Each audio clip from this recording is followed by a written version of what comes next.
जन्म पत्रिका में शनि और चंद्रमा की युति अथवा दृष्टि विष योग और पुनर्फु योग के नाम से जानी जाती है। यदि ये दोनों ग्रह 10 डिग्री की निकटता के साथ स्थित हों और अकारक ग्रह हों तो इस युति के बहुत ही नकारात्मक फल होते हैं। इसका प्रभाव हमारी मानसिक शक्ति को गहराइयों तक प्रभावित करता है।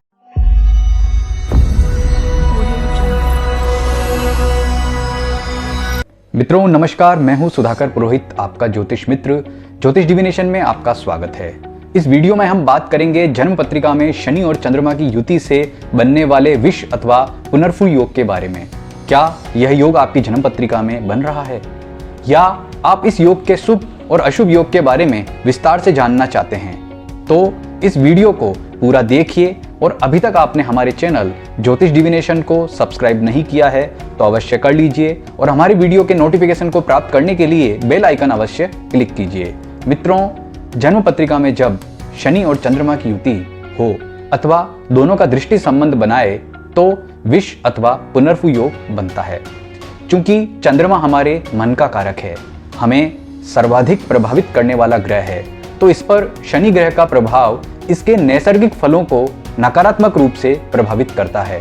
जिस व्यक्ति की जन्म पत्रिका में यह योग घटित होता है वह भले ही कितना ही धनाढ्य हो, कितना ही सफल हो, पढ़ा लिखा हो, चाहे जीवन में किसी भी स्थिति में हो, लेकिन मानसिक दबाव को वह कदापि सहन नहीं कर पाता है और ये मानसिक दबाव उसे जीवन में कई तरीके का नुकसान करता है। संभवतः स्वास्थ्य का नुकसान करे, संभवतः रिश्तों का नुकसान करे, संभवतः उसके करियर का नुकसान करे। यानी कि जो उसका नकारात्मक फल क्या होगा यह एक अलग विषय है, लेकिन अगर यह योग जन्म पत्रिका में स्थित है तो निश्चित रूप से कोई ना कोई अपना नकारात्मक फल अवश्य दिखाएगा। लेकिन यह जो नकारात्मक फल होता है अलग अलग जो लग्न होते हैं उन जन्म पत्रिकाओं में अलग अलग होता है। और दूसरा, इसकी जो स्थिति है, अगर शनि और चंद्रमा दोनों 10 डिग्री के अंदर बैठे, मान लीजिए शनि मेष राशि के अंदर 15 डिग्री पे बैठा है और चंद्रमा अगर मेष राशि से 15 से 25 डिग्री के बीच बैठा हो, यह 10 डिग्री की सामीप्यता कहलाती है। तो ऐसी स्थिति में इस योग का बहुत अधिक नकारात्मक फल होता है जो अभी मैंने आपको बताया। लेकिन यह दूरी 10 डिग्री से अधिक है अथवा 20 डिग्री से अधिक है तो ऐसी स्थिति में धीरे धीरे इसका नकारात्मक फल कम हो जाता है। कई बार ऐसा भी होता है कि शनि या चंद्रमा में से कोई ग्रह किसी राशि के अंतिम अंशों पर बैठे हों, लेकिन जो दूसरा ग्रह है वह दूसरी राशि के शुरुआती अंशों पर बैठा हो, तब भी इस योग का असर उतना ही होता है। यानी कि 10 डिग्री की सामीप्यता में राशि एक हो यह आवश्यक नहीं है, इस बात का विशेष ध्यान रखें। जैसे उदाहरण के तौर पर मेष राशि में चंद्रमा अगर 27 डिग्री पे बैठा हुआ है और शनि वृषभ राशि के प्रारंभ में 2 डिग्री पे बैठा हुआ है, तब भी यह विष योग उतना ही काम करेगा, चाहे शनि और चंद्रमा दोनों अलग अलग भाव में क्यों ना हो सकता है इसके परिणाम कुछ अलग हो जाएं, लेकिन प्रभाव कहीं ना कहीं जरूर रहेगा। तो जब भी आप विष योग या पुनर्फु योग देख रहे हैं तो उनका जो अंशात्मक सामीप्य है, अंशात्मक निकटता है, उसका विचार आपको अवश्य करना है। अब यह जानना भी जरूरी है कि क्या शनि और चंद्रमा प्रत्येक लग्न में एक समान फल देते हैं या दोनों साथ हैं और विष योग बन रहा है, और क्या प्रत्येक जितनी भी जन्म पत्रिकाएं इनमें समान फल होगा या जो फल हैं अलग अलग होंगे। अगर आपकी जन्म पत्रिका सिंह और धनु लगन की है और आपकी जन्म पत्रिका में विष योग बन रहा है तो निश्चित रूप से यह आपके लिए बहुत अधिक नकारात्मक है, जो आपके लिए मानसिक तौर पर, शारीरिक तौर पर और जीवन के अन्य क्षेत्रों को बहुत अधिक नकारात्मक रूप से प्रभावित कर सकता है।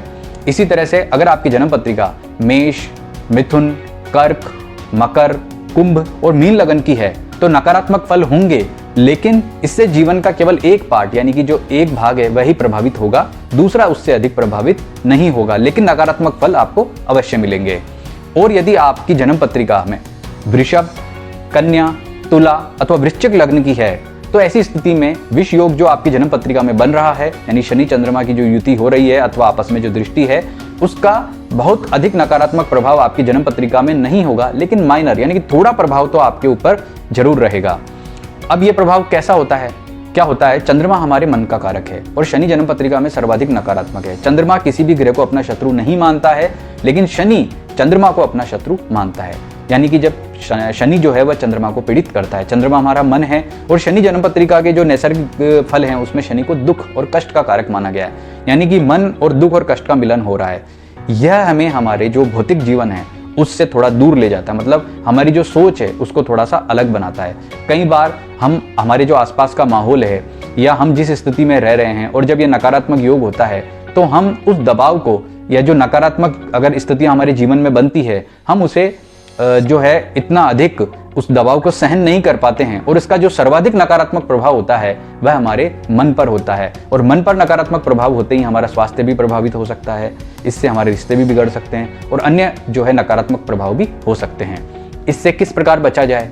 इससे बचने का जो सबसे श्रेष्ठ उपाय है वह है अपने मानसिक रूप से स्वयं को प्रबल करना। जैसे अगर किसी की जन्म पत्रिका में विष योग है तो ऐसी स्थिति में उस व्यक्ति को भगवान शिव एवं मां पार्वती की उपासना जरूर करनी चाहिए, इससे बहुत लाभ होता है। इसके अतिरिक्त ऐसे व्यक्ति को मेडिटेशन यानी कि जो ध्यान है वह प्रतिदिन करना चाहिए, और उसकी जीवन में जिस भी प्रकार की नकारात्मक स्थिति बन रही है जिससे वह दबाव में, चाहे वह रिश्तों को लेकर है, चाहे वह काम को लेकर है, चाहे किसी भी स्थिति को लेकर है, तो उसे उस स्थिति से बाहर निकल जाना चाहिए। यानी कि कभी भी मानसिक दबाव वाली स्थिति में उसको नहीं रहना चाहिए। अगर वह रहेगा तो उसका जीवन जो है धीरे धीरे बहुत अधिक नकारात्मक प्रभावित होगा। तो ये उपाय करने हैं। इसके साथ ही चंद्रमा और शनि के कारक वस्तुओं का दान करना है, और इनके मंत्र ओम सोम सोमाय नमः, ओम शम शनैश्चराय नमः का जप करना है। इसके अलावा जो तांत्रिक मंत्र हैं उसका जप भी कर सकते हैं। तो ये उपाय करने से जो ये विष योग है ये इसका उपाय जो है निदान होगा। इसके अतिरिक्त भगवान शिव को विभिन्न प्रकार के द्रव्यों से उनका अभिषेक करना श्रेष्ठ है, और ये ध्यान रहे कि सोमवार और शनिवार ये 2 दिन आपको अवश्य करना है, तो यह अभिषेक करने से भी आपको लाभ होगा। तो अगर आपकी जन्म पत्रिका में विष या पुनर्फु योग बन रहा है तो इन उपायों को अपनाने से आपको बहुत लाभ होगा।